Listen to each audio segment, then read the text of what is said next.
ایک 100 گھر تھا مدینہ شریف میں. 100 گھر. تھوڑی آبادی ہوتی تھی تو 100 گھر بہت بڑی تعداد تھی.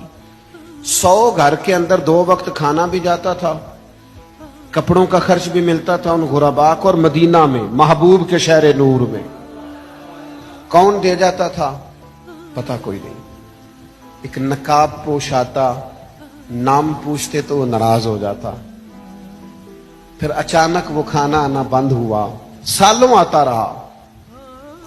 پھر وہ چیزیں بند ہوئی تو لوگ ایک دوسرے سے پوچھنے لگے تیرے گھر کب سے نہیں آیا؟ کہا 18 محرم سے.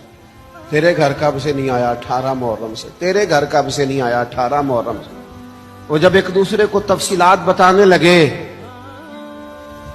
تو پھر غربا نے مل کے کہا پتہ کرو 18 محرم کو مدینہ شہر سے کون رخصت ہوا ہے. تو پتہ چلا ہے مدینے والوں نے 18 محرم کو امام زین العابدین کا جنازہ پڑھا ہے.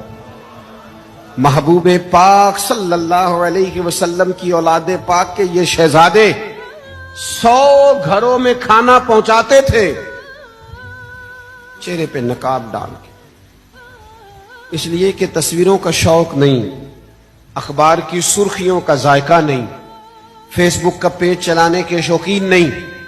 یہ لوگ ان ساری چیزوں سے بے نیاز, رب کو راضی کرنا ہے, اللہ کی رضا کے لیے کام کرنا ہے. پیچھے پیچھے رہ کے, پیچھے ہٹ کے, بیک پہ رہ کے, تھوڑا سا دور ہو کے, کسی کو پتہ نہ چل جائے, کسی کو خبر نہ ہو جائے میرا اور میرے رب کا معاملہ.